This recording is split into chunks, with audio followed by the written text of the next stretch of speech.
Even men at the top of their game find themselves wanting more from life. Whether it's more meaning, unshakable confidence, a bigger impact, more money, deeper love, a hotter sex life, or a powerful legacy. Find out how good your life can be on this episode of Man Alive. Also, as I've supported men in their love and work lives for 15 years now, many men have asked me for the right words to say to be more attractive, desirable, and more of a leader. And I've found it's not so simple as giving scripts or lines.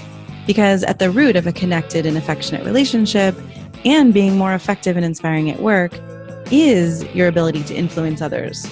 But most often, influence is not gained or lost with words. It's from what I call the invisible factors. So I created a quick guide for you called 3 Ways Men Lose Influence at Work and with Women, so you can understand how these invisible factors work and what has women and colleagues both more inspired to say yes. I think you're also going to be surprised to find out the moment when your influence actually begins. So grab the guide for free at shanajamescoaching.com/3ways.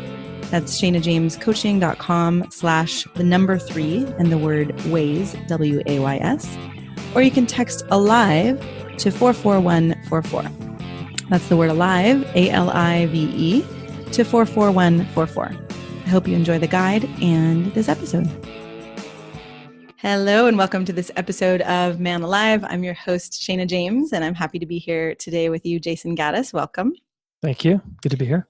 We are going to talk today about the foundations of relationship and partnership and how to make relationships actually go well, because so many people are struggling and suffering these days in relationship. And I think it's one of the hardest things we do in life. And as you know and speak of, Jayson, we don't get a lot of training for it. So I'm really happy to be having this conversation and for your wisdom and the school that you started. So for those of you who don't know about Jayson, I'm going to give him a quick bio and then we'll dive into our topic. So Jayson Gaddis is a relationship student and teacher and host of the Smart Couple podcast. He's on a mission to teach people the one class they didn't get in school, how to do romantic relationships. And that's why he founded the Relationship School. He says he was emotionally constipated for years before relationship failure forced him to turn his life over to learning about relationships. And now he's been married to his amazing wife since 2002 after some brutal breakups and has 2 beautiful children. And he really gets you the relationships you want and fast. And he'll teach you how to use conflict to create a more fulfilling and sustainable relationship, and teaches virtual relationship empowerment classes to students around the globe. When he doesn't live, eat, and breathe this stuff with his family, he says he pretty much gets his ass handed to him. So thank you for being so candid, actually, about, that you are simultaneously a student and a teacher, because I think a lot of people can put teachers up on a level and think that there's somewhere to get to. And you and I were just having this conversation about, no matter how spiritual you are, no matter how evolved you are, relationships are challenging. And we can think that there's somewhere to get to that, eventually it'll be easier, or this relationship isn't working or right because it's not easy. So I'm curious about that. I'm curious about, your take on, what do you think makes relationships so hard? Yeah. One clarification in the bio, it's since 2007 we've been married. What did I say? Just 2002, but it might be a typo. I might have messed that up. 2007. So anyway. I just read it wrong. Okay. Yeah. I mean, what makes relationships so hard is, there's so many things, but I think at a fundamental level, we minimize how sensitive we are as human beings, and that our nervous system is doing the scanning all the time. And it's scanning for threat and danger and safety. And people are the most threatening things out there to us. It's not animals anymore, it's people. So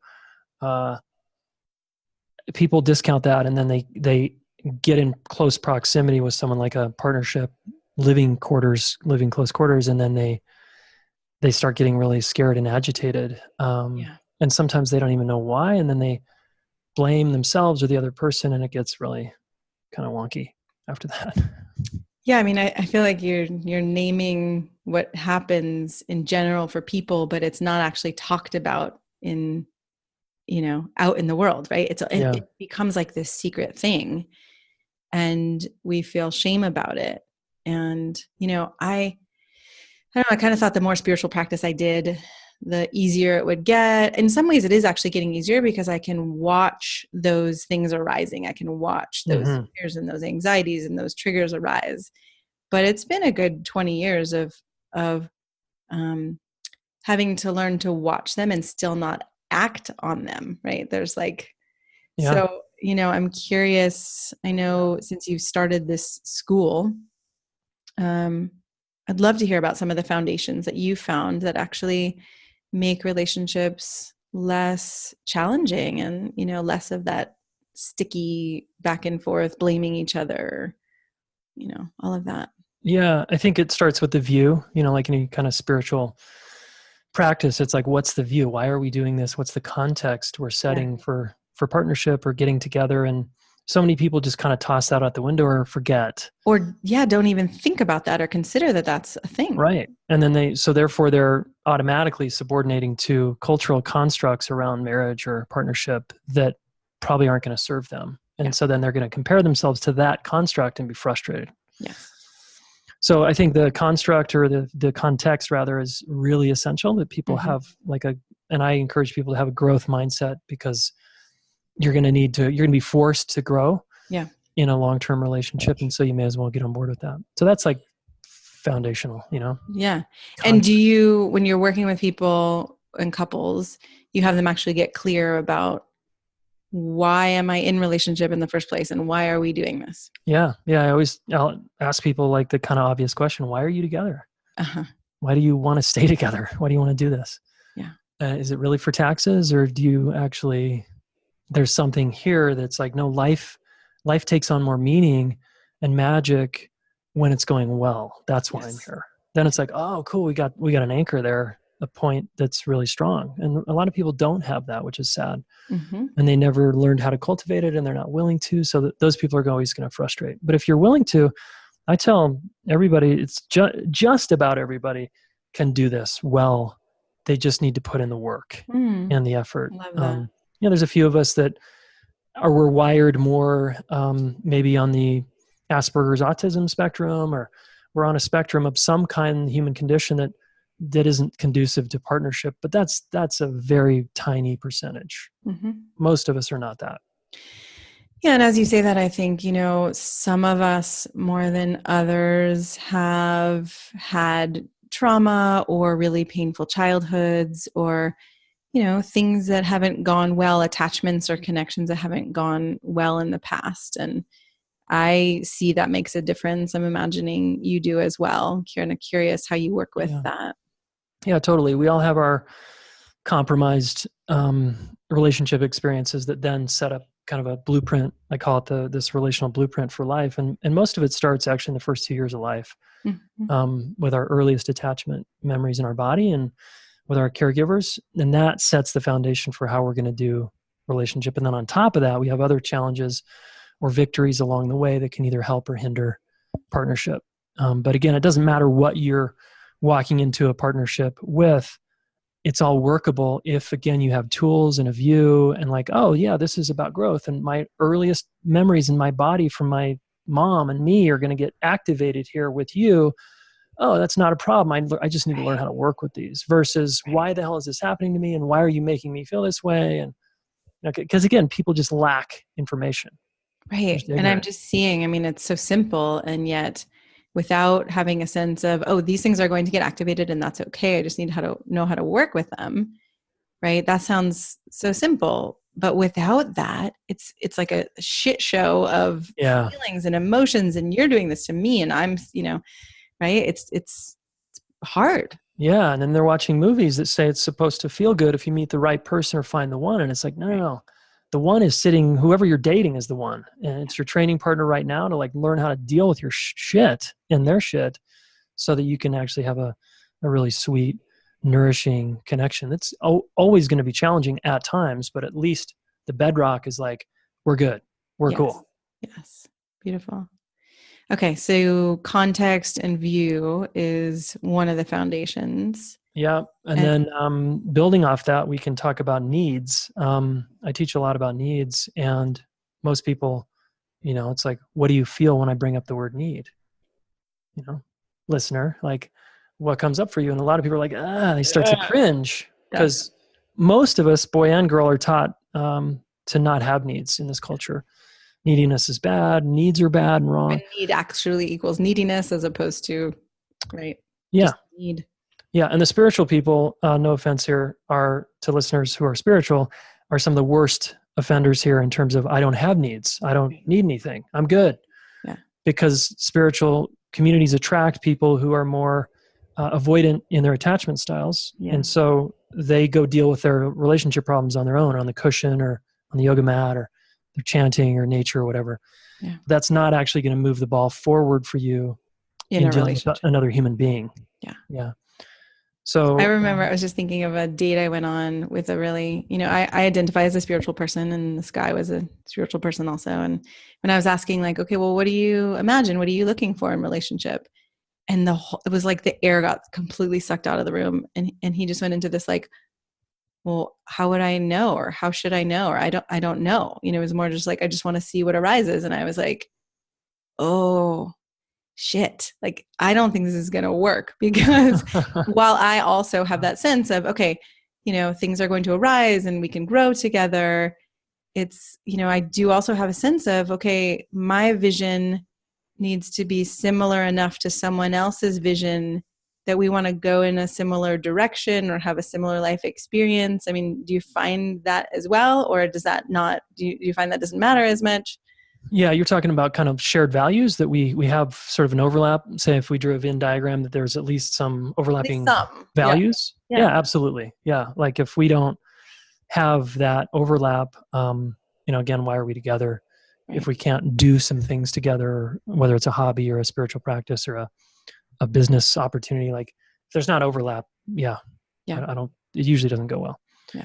But if we can take responsibility for our needs and our neediness, I think it's going to go better. And so I teach people that you're both needy, you're both dependent, and you're independent. You're both. And it depends on the set and setting for that.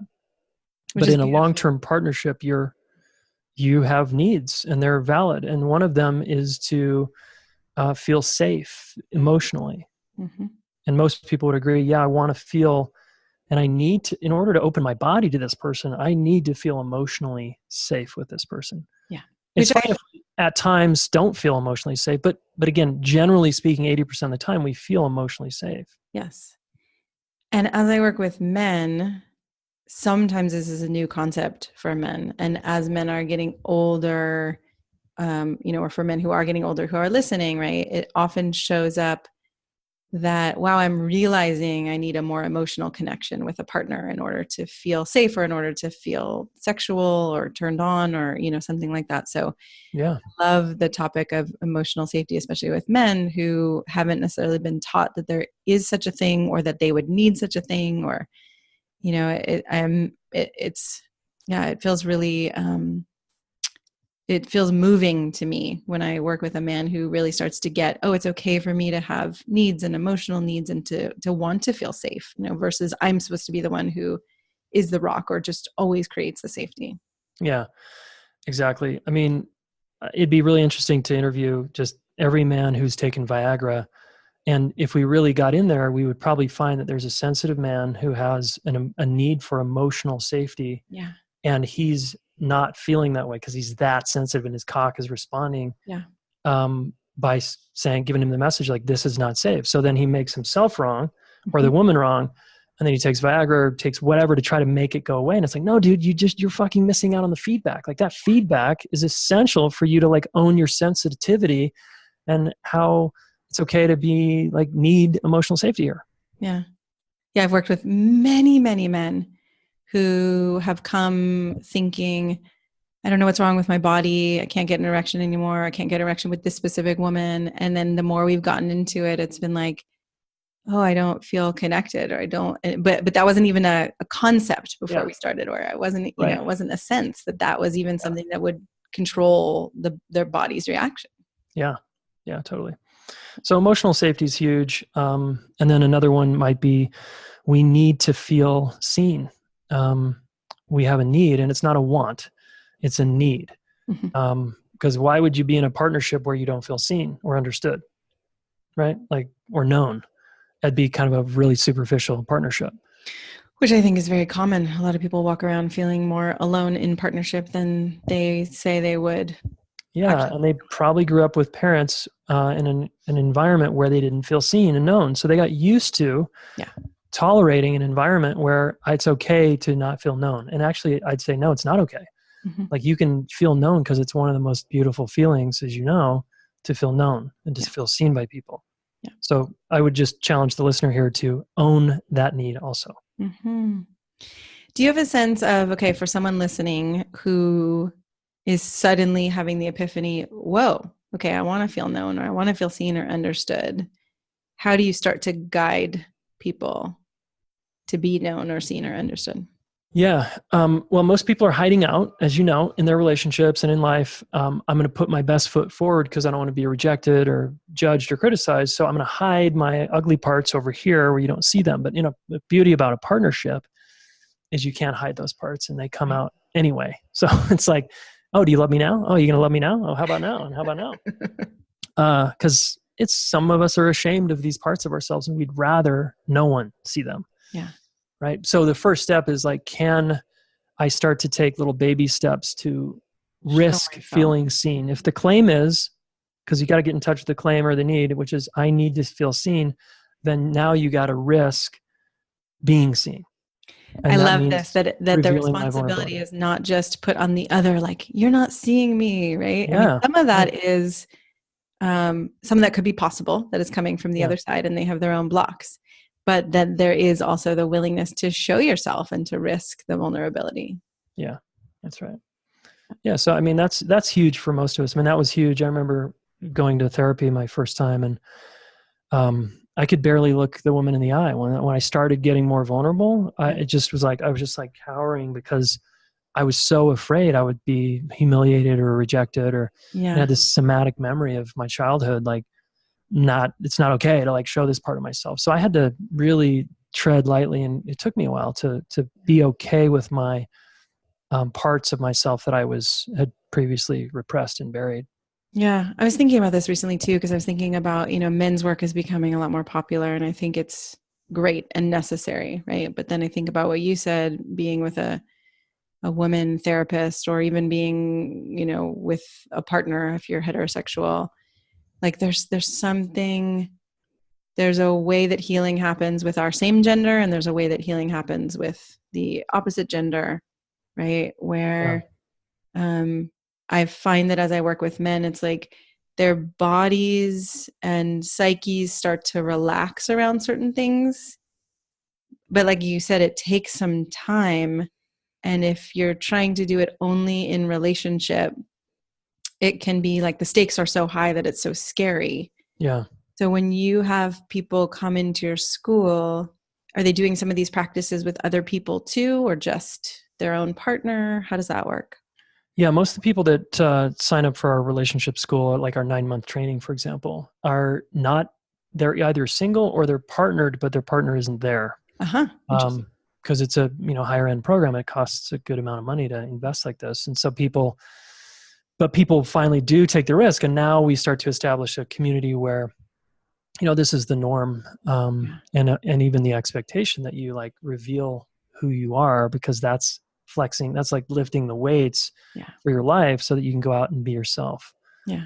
And it sounds like you make it safe, right? For people to actually do that. Yeah, exactly. We do our best to create an emotionally safe environment so people can start to go there. Yeah. I love it. Yeah. Good. Okay. So we've got needs. I know we're doing like a super turbo, sense of this, but after needs, where do you go from there, and being seen and understood? Yeah. And there's many more needs, but there's a couple more. And then we get into like, we've got to learn how to communicate differently. Like all of us claim, no, I know how to communicate. I know how to listen. Like I can't tell you how many times I was defensively saying, I know how to listen. I am too listening. I am listening. Right. Can we actually learn the skill of listening to a partner who's pissed off at us or someone else and not go into our pattern of shutting down or getting defensive or reacting or, keeping score or whatever we do. Yeah. So, listening until the other person feels understood and talking in a way that they can hear and a tone of voice that works for them and their nervous system. And, all these are subtleties that I like to frame it as like, I'm a scared animal. I've got a scared animal living inside of me. And let's say we're together, you've got a scared animal living inside of you. It's in my best interest to learn how to handle not only my own scared animal, but your scared animal. Yes. So that can help people just with the metaphor of like, right, there's this scared animal underneath that's kind of, reacts and gets kind of edgy sometimes or just wants to cower away in shame. Yeah. And it's like, how do I handle you when you act like that? Yeah. And not make you wrong. And like, you're just like me. You're just a scared animal. Right. Which takes some humility also to be like, okay, you're in your scared animal right now, but I do that too. And so how can we actually support each other, be on the same team as opposed to, attacking each other or making each other wrong because you're now a scared animal and I need something else. I think I need something else from you in this moment, or maybe I do need something else, but I'm not going to get it. Yeah. Actually navigate that dynamic. Yeah, that's right. Yeah. Yeah. I love the simplicity of this again. I mean, again, it's not easy to do it, but to really break it down and see, okay, what are the foundations of a successful relationship? Yeah. Yeah. And the other one I would say is mutuality. I have this metaphor called farming that it's an acronym and it stands for, there's many, many things to unpack there, but it's like we're building a garden or we're farming together. If I was just sitting in the tractor with my hat on, taking a nap, and you were out there working every day, that, after a while you're going to resent me and I'm going to, just sort of expect you to do all the work out there. And then I'm going to expect to like reap the rewards of all that hard work you've done. Those kind of relationships don't work. So we both need to be farmers. And the word is mutuality. It's a mutual process. Another metaphor here is if I'm in a boat, you're rowing on one side, I'm rowing on the other. If you stop rowing at any point, where are we going to go? We're going to go in a circle. Mm-hmm. So yeah, exactly. So we both need to pull our weight and put in the effort to make this awesome. Yeah. Yeah. And do you find, I'm guessing like in my own life experience, I would say it is getting easier over time, but the ease for me came, or the getting easier came after a divorce and after practicing with many other relationships after that. And so I guess I'm curious what you see or what the path is around what changes for people, or, do things actually become easier, or is that the wrong perspective that I'm even taking to look for easier? Yeah, it's a good question. So let me develop this a little bit. So there's two kind of ways to look at this, I see. One is there's skill development, and all of us can learn a skill over time, and that does get better and improve, and in a way it's easier to communicate, particularly under stress. If you've been doing kind of personal growth work for many, many years, you have the tools and the ability to talk in a responsible way, and that actually opens up many doors for you in terms of your relationship depth and breadth. But then there's another layer, which is your attachment history and pattern living in your nervous system. While that could get easier in some ways, it's just like dealing with a scared animal again. It's like maybe you as the owner of this scared animal, you just have more tools and you have more mastery, but the scared animal is the scared animal. Yeah.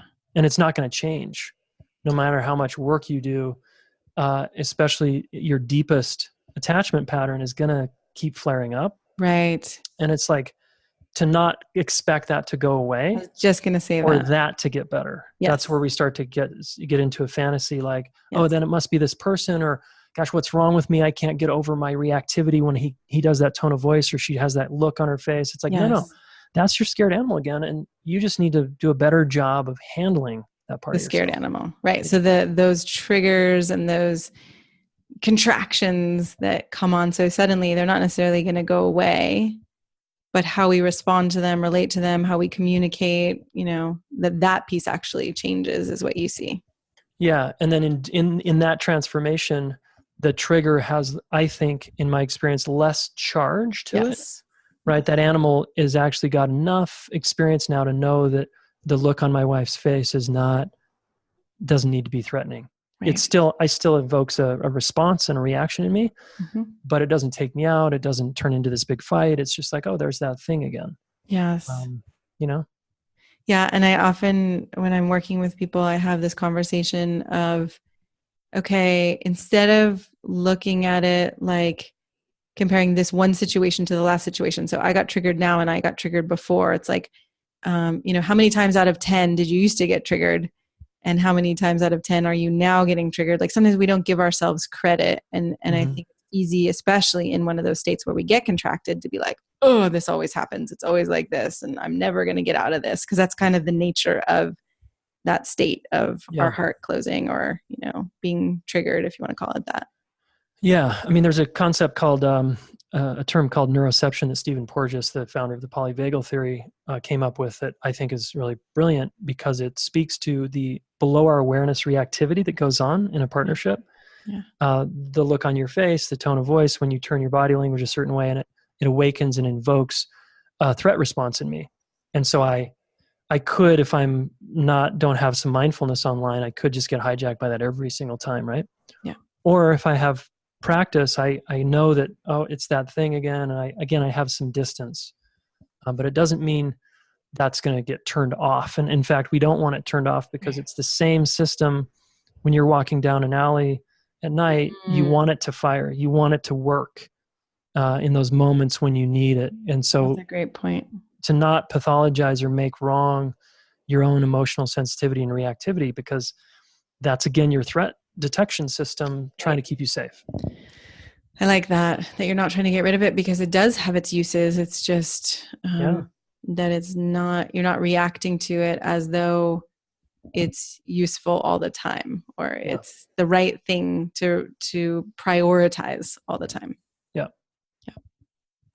Yeah. And I would say if we want to be more efficient as couples, just back to the spiritual conversation, is I was a meditator for many years and get in a fight with my partner and I just kind of go to my corner of the house and my cushion and just deal with my own activation. But what I've learned and what I continue to learn with people is it's actually faster and more efficient if we can learn how to do that together, bottom up or top down or both. Interesting. We can work through whatever conflict more quickly. And I noticed this with my kids as well. So just to invite the listener into that possibility for them, that you can, if you learn how to work with each other's nervous system and not go to your corner of the house, you're actually more efficient. Yeah. Takes less Do you have time. an example with your wife or your kids? Yeah. Let me think of one. Good. So let's say a month ago or so, my wife and I were in a snag. We're in the kitchen. And, it's just that kind of like, that tension that's just like, God. And my first reaction is like, go away, like get out of here. I want to make her wrong, or just because both of our faces are contracted. And it's just like, I want to get away from this whole thing. But it's like, okay, I take a breath and then I move toward instead of away. And move toward. And then I say, honey, will you turn toward me? And then let's make eye contact, because that's actually less threatening than looking away, is to make eye contact with your partner and move toward. And it's interesting what happened. And as I've learned this, and I really have my wife to thank for this, is for leading us here, is I settle quicker and she settles quicker. And even if I go in and touch, like grab her hand or move close to her and kind of stand side by side in a non-threatening way, it's like I've got to learn what this scared animal needs to calm, to settle. And usually distance for avoidant types, the story in their head is that makes me settle. I just need space. I just need to get the fuck out of here.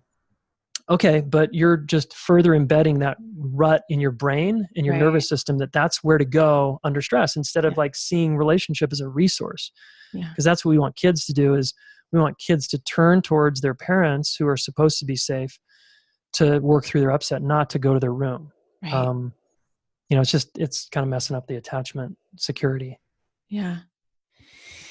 Yeah, it's powerful. And I can see, as I think about some of the men I've worked with who maybe have never even turned toward, right? Like in the midst of a conflict, it's either, there's blame, there's attack, or if they are turned toward, it's not necessarily in a loving way. It's more of like, either collapsed or attacking or defending or something. And so even that distinction of, okay, right, to settle your nervous system enough to turn towards someone in a more loving way. You don't have to like get over it, right?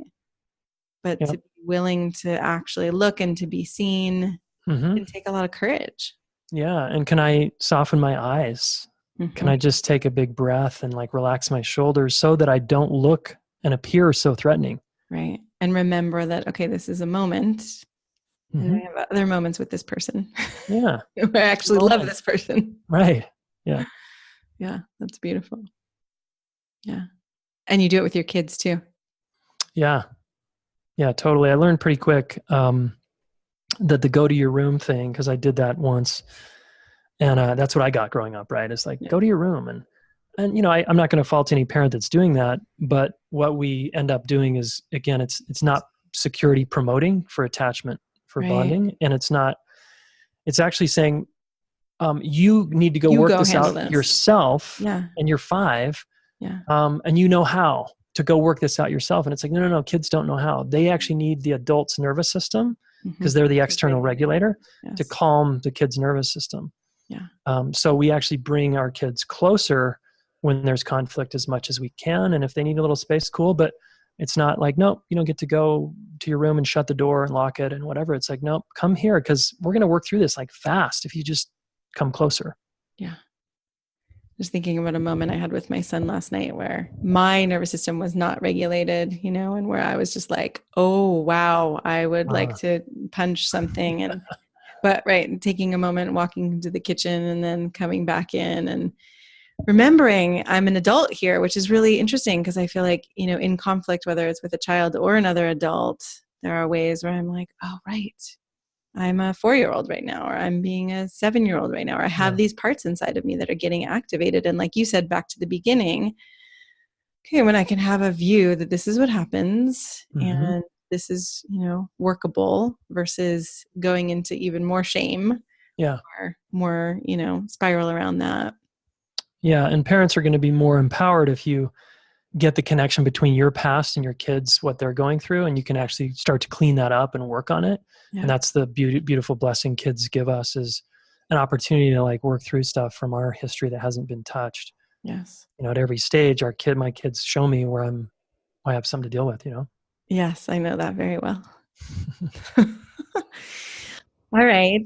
So what would you say if we ended this conversation, which we will soon, and you hadn't spoken to, a specific piece, or there's something that feels really important, what would that be? Yeah, I'd say the biggest factor is willingness for relationship success. If that's what you want, it really just requires a willingness and a humility to learn. Yeah. And anybody can learn. You can get better. You can even learn how to handle that scared animal inside better. You can become a better communicator, and it's all doable. And it's a wonderful journey, even though there's some pain in it. To me, it's like, I think what the world needs is like, how do we do this thing? How do we work out our differences well?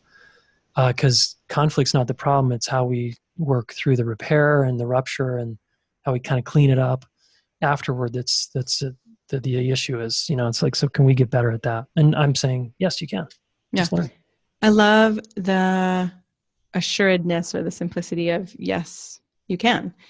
Because growing up, I didn't really see relationships, couples that were happy around me. Yeah. So it has taken me a while to realize, right? Like, oh, okay. You and I had a conversation before this where I was saying in one of my past relationships, we were having this conversation. It was a little bit heated, and I really got, and I said, like, you mean you don't have the story that relationship is the slow ride into hell, that all relationships just end and people hating each other? And he was like, nope, I don't. And it was this wake up call of, oh, okay. this actually, other people see that this could work. I can see that this could work. So instead of taking all of my relationship history and imagining that's what it has to be, right? I feel like you're giving so much hope. And I have that hope now too. So I appreciate that as well. But I love that you have, simple tools and ways for people to learn about something that we really need to learn about, but we aren't given the lessons. Yeah, totally. Yeah. And to the listener again, try not to let your shame about past negative experiences in relationship dictate your future. Yeah. Because all you need to do, and again, simple but not easy, is reframe the whole thing. I had so many relationship failures in my life and so many rejections, and I just turned it all into fuel and said, I'm going to learn about this stuff and make it my life's work. And that's what I do. Yeah. So we can transform whatever we've gone through into just a healing learning opportunity. Yeah. Awesome. Thank you so much for doing this and for taking all of your pain and struggle and helping people, not get stuck in that. Yeah, you got it. Thanks for doing what you're doing, Shayna. Really appreciate it. Thank you. I'm so glad you joined us for today's episode of Man Alive. I hope it gives you a sense of what's possible and how good your life can be. If you like what you heard, I'd be so grateful for you to subscribe to Man Alive and write a quick review that helps men like you find us. And again, head over to shaynajamescoaching.com/manalive to get outtakes, videos, and raw footage I only share there. These are some of the most interesting parts of these expert conversations. You can also grab your copy of The Unknown Power to accelerate your career and solidify your confidence with women, because the two are related, and I know you don't have to settle for one or the other. Join us each week for a new episode of Man Alive.